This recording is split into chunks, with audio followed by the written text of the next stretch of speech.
उरण तालुक्यातील कोपरोली स्थित ग्लोबीकॉन टर्मिनल या मालाची हाताळणी करणाऱ्या गोदामातील सील बंद कंटेनरमधून अचानक धुराचे लोट आल्याने कामगार वर्गात भीतीचे वातावरण पसरले।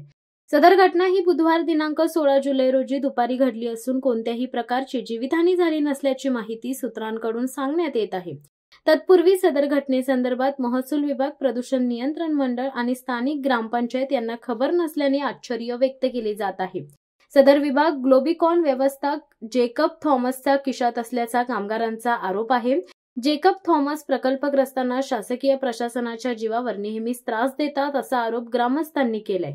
उरणमधील कोपरोली, पिरकोन व बांधपाडा या 3 ग्रामपंचायत हद्दीत मालाची हाताळणी करणारे ग्लोबीकॉन टर्मिनल हा महत्त्वाचा खासगी प्रकल्प आहे।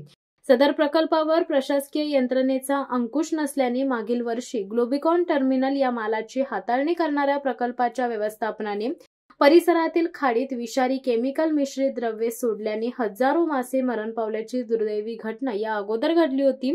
या संदर्भात सामाजिक कार्यकर्ते तथा मनसेचे तालुका अध्यक्ष सत्यवान भगत यांनी उरण तहसील आणि प्रदूषण नियंत्रण मंडळाकडे या अगोदर तक्रार दाखल करून आवाज उठवला होता। मात्र संबंधित प्रशासनाने ग्लोबीकॉन टर्मिनल प्रकल्पाला पाठीशी घालण्याचे काम केले आहे। उरण तालुक्यातील बहुतांश मालाची हाताळणी करणाऱ्या गोदामात केमिकल मिश्रित ज्वलनशील पदार्थ मोठ्या प्रमाणावर साठवून ठेवले जात आहेत। त्यामुळे वारंवार गोदामात आग लागण्याच्या घटना घडत आहेत। तसेच कित्येक गोदामात सुरक्षिततेच्या दृष्टिकोनातून कोणत्याही प्रकारचे फायर ऑडिट केले जात नाही। अशातच बुधवार दिनांक 16 जुलै रोजी खोपटा पूल ते कोपरोली रस्त्यालगत असलेल्या ग्लोबीकॉन टर्मिनल या मालाची हाताळणी करणाऱ्या गोदामातील सील बंद कंटेनरमधून अचानक धुराचे लोट उचलू लागल्याने कामगार वर्गात भीतीचे वातावरण निर्माण झाले होते। या घटनेत कोणत्याही प्रकारची जीवितहानी झाली नसल्याची माहिती समोर येत आहे।